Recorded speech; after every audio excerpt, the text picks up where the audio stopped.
یک روز دیدم در پیش روی ضریح حرم مطهر نشستم و پیرمردی در مقابل علی بن موسی رضا علیه السلام که دستها را از آستین عبا کشیده و قیافه جذابی دارد ایستاده و من تا آن روز او را ندیده بودم. حضرت به من فرمودند با این پیرمرد رفیق باش. از خواب بیدار شدم. ترسیدم خوابم شیطانی باشد، زیرا من که از صراط مستقیم می رفتم چرا مرا به دیگری حواله می دادند؟ با خود گفتم کاری ندارم، من که او را نمی شناسم، آدرس او را هم ندارم، بهتر این است که درباره‌اش فکر نکنم.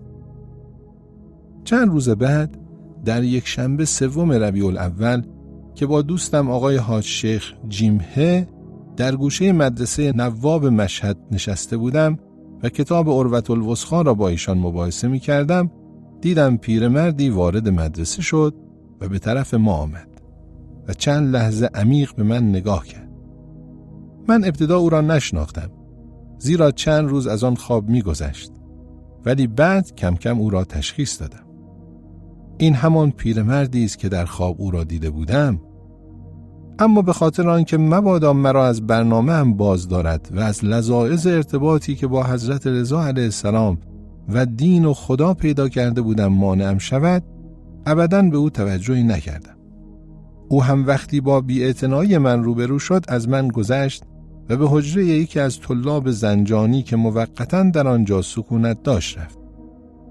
ظاهراً چنان که بعدها معلوم شد به او گفته بود فلانی را میشناسی؟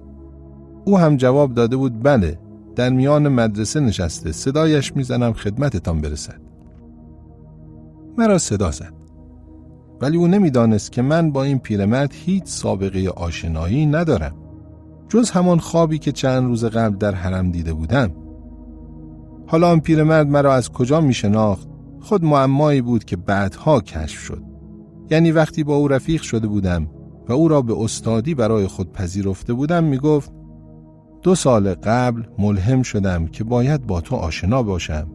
به مدرسه نواب آمدم، تو هنوز تازه وارد مدرسه شده بودی.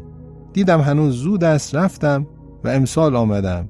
دیدم وقتش شده، لذا با تو رفیق شدم. خلاصه من خدمتش مشرف شدم، ولی خود را به دست پیش آمد سپرده بودم. تمام حواسم را جمع می کردم که مبادا نعمت روحانیتی که از شب 23 ماه رمضان نصیبم شده از دستم برود. چند دقیقه آنجا نشستم. فقط 2 کلمه گفت. من حاج ملا آقا جان زنجانی هستم، زائر امام رضایم، به دیدنم در فلان مسافرخانه بیایید. من گفتم چشم. و چون اسم او را قبلا شنیده بودم و ضمناً آقای جیمه هم انتظارم را می‌کشید که بقیه مباحثه را بخوانیم، حرکت کردم و از او جدا شدم.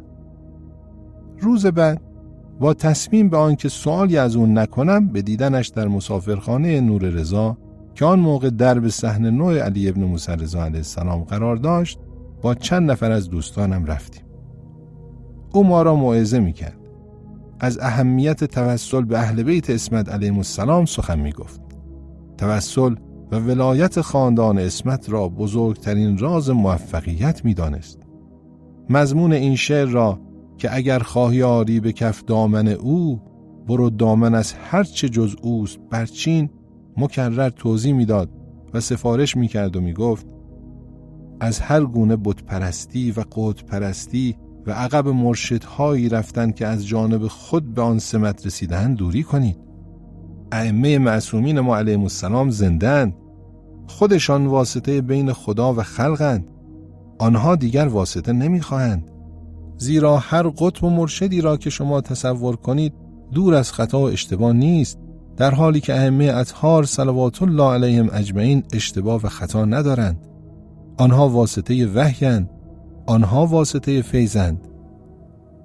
یکی از همراهان وسط کلامش دوید و گفت اگر این چنین است پس جمله هلک من لیس له حکیم یرشدو، هلاک از کسی که برای او حکیمی مرد دانشمندی نباشد که او را ارشاد کند چیست؟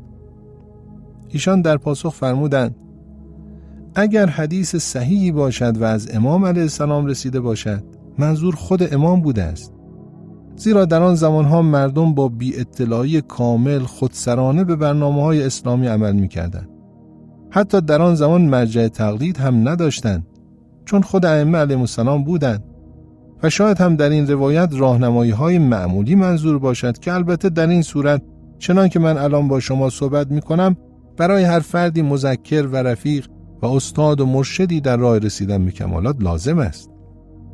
اما اگر من گفتم فلان عمل را با تأثیر نفس من انجام دهید که مؤثر خواهد بود، غلط است. بیایید خود را به من بسپارید و با من بیعت کنید و من بر شما با آنکه معصوم نیستم و یا نائب معصوم نیستم ولایت داشته باشم، غلط است.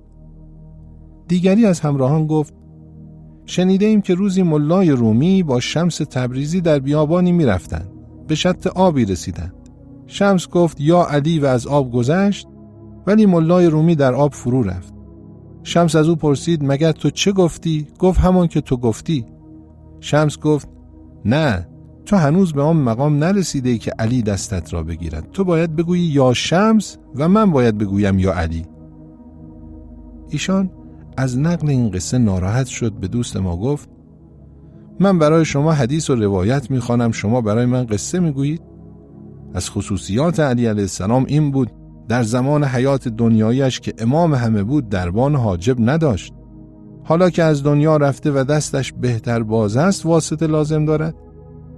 آنها نه این را بگویند و نه در کلماتشان تصریح کنند که انسان به مقامی میرسد که مستقلاً از جلال و جمال الهی استفاده میکند و به وساطت انبیا و علیهم السلام کاری ندارد. خود در عرض پیامبر صلی الله علیه و آله واقع می شود و آنچنان که پیامبر و امام علیهم السلام در احکام و شریعت و طریقت و حقیقت و فیوضات ظاهری و معنوی از خدا استفاده می کنند، او هم استفاده می کند. خلاصه در این مسئله و بطلان آن مطلب مقداری بحث شد، ولی ضمناً معنویت مجلس از بین رفت. ایشان هم ساکت شدند. ما اجازه مرخصی گرفتیم و از مسافرخانه بیرون آمدیم.